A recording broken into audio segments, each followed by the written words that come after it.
Hi, everyone, and welcome back to the Telepsychiatry Advantage. I'm your host, Dr. Edward Kaftarian, and I'm the chairman and CEO of Orbit Health Telepsychiatry, the longest-running telepsychiatry company in the world. I want you to imagine a patient walking into a psychiatrist's office for the very first appointment. They're anxious, they're vulnerable, but when they walk into the room is pitch black except for a bright window directly behind the doctor's head. The doctor's face is completely in the shadows. You can't read their expressions. And on top of that, there's a loud metallic humming noise echoing through the room, making it almost impossible to hear what the doctor is saying.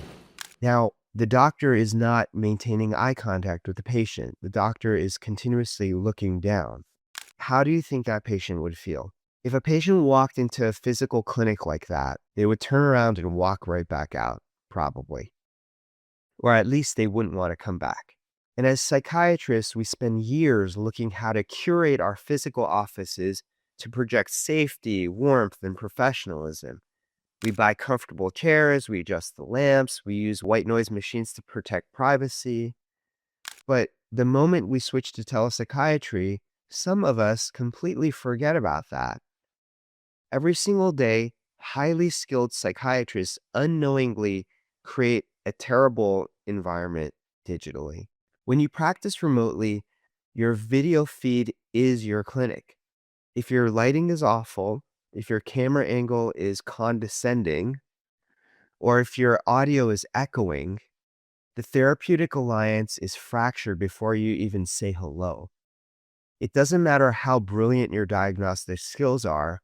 First impressions matter, and the patient feels like they're being interrogated by a witness protection documentary. Though you don't want to convey that to the patient. You want to give the patient a great first impression. And so today, we're going to fix that. We're going to cover some of the essentials of setting up a professional virtual clinic so that your technology gets out of the way and your clinical skills can shine. We're talking about lighting, camera placement, audio, and your background.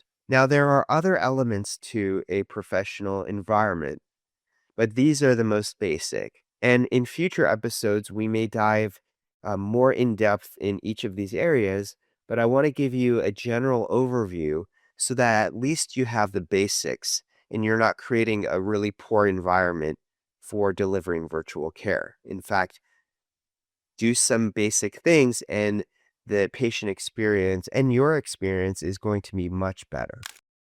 The number one, lighting. Don't practice in the shadows.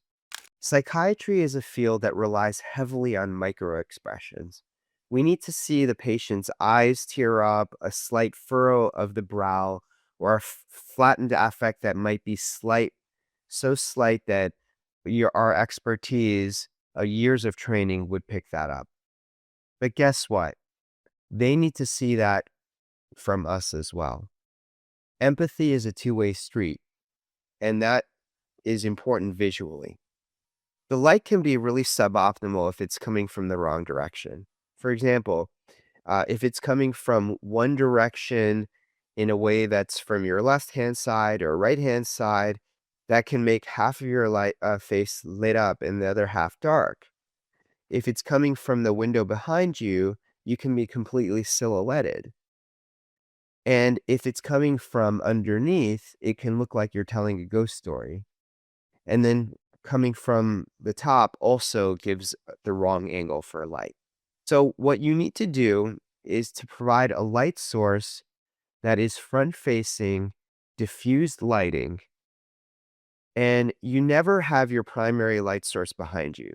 You want to position your desk so that you're either, if you have a window, you're facing the window to let natural light hit your face. And if you're not in a room that has a window like that, invest in LED lighting that is diffuse, that naturally comes from your the front. So the best way to provide light is an LED source that is a pane that provides diffuse lighting. Ring lights are okay as well, but you'll notice that you can see the ring light in your eye in the camera. So that's going to be a little bit of a distraction. And so we have some recommendations in the show notes of various lights that you could consider. We are not endorsing any of them, but we have a selection for you that you can look at. But all of them would be soft, even light that diminishes harsh shadows and instantly builds better trust with the patient because the patient can actually see you and see your expressions.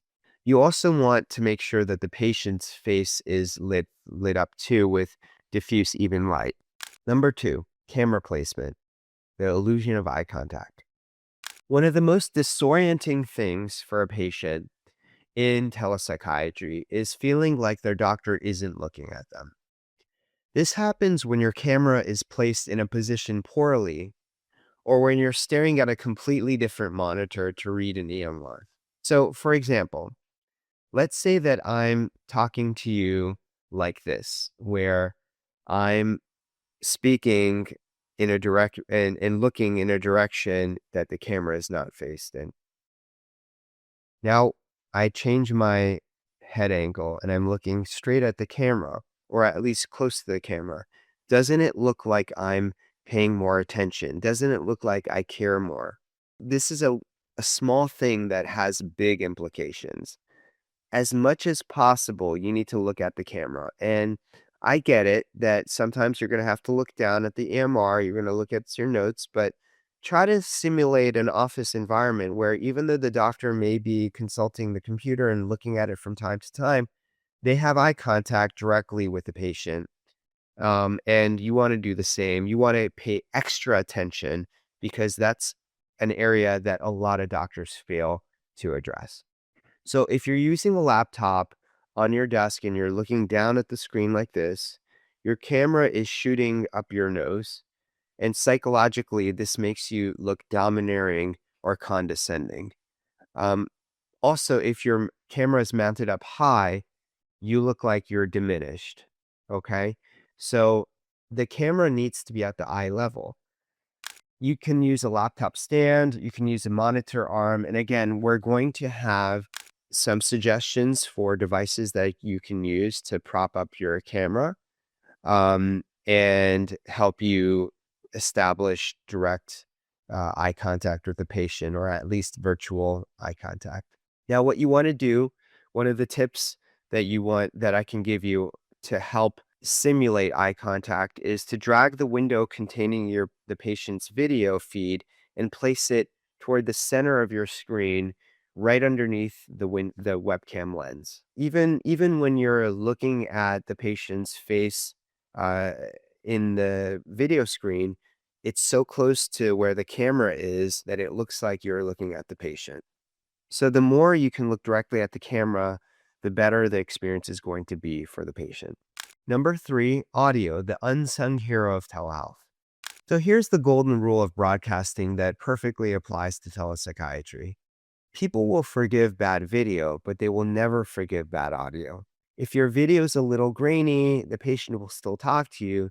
But if your audio is cutting out, echoing, it's being interrupted, it's picking up sound of a dog barking or loud typing, the therapeutic connection shatters instantly. So you want to make sure that your technology is up to the task. And relying on the built-in microphone on your laptop or your computer is usually a big mistake. These mics are designed to pick up every single sound in the room, including the hum of your computer fan, if you still have a computer fan.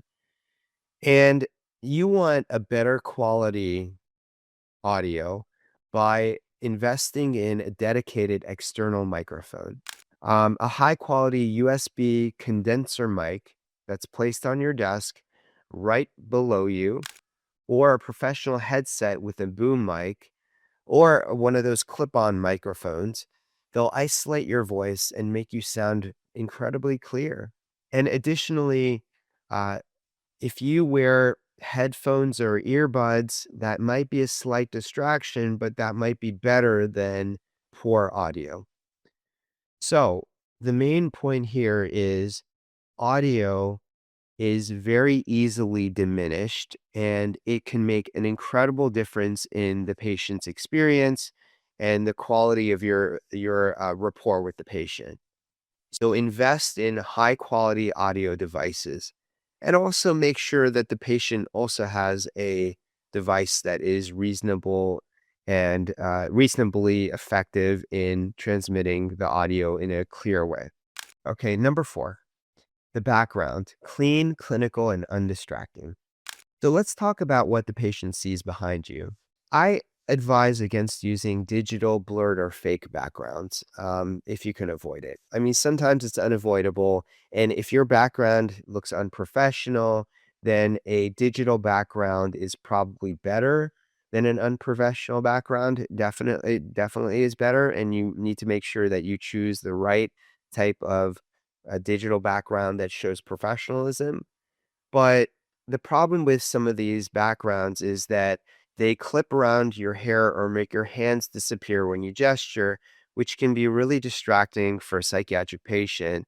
And it just takes away from the polish of the encounter, the professionalism of the encounter. Somebody experiencing anxiety or paranoia or depression, they don't want to be distracted by all these things. Okay.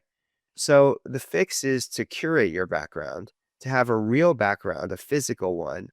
It doesn't have to be fancy. A wall with a nice piece of art or a bookshelf or a plant is pretty good. Try to keep it relatively neutral, tidy, professional, and it signals to the patient, I'm at work, my focus is on you, and I'm a professional. Now, you may have noticed if you're watching this with video that my background has a combination of really professional things and also a couple items that make it more warm. For example, I have a plant, and I highly recommend plants because it gives it a nice warm feel. People love plants. I've never met anybody who doesn't love a plant, except for the poisonous ones, of course. Now, I have books in my background that show that I'm well read, that I'm keeping up to date on the psychiatric literature, and that I'm competent as a professional in this field. I also have a splash of color with a little piece of artwork that's neutral, and then I also have this figurine here of a jujitsu man who is at top of his field, and it's an interesting little piece of art that can be a conversation starter.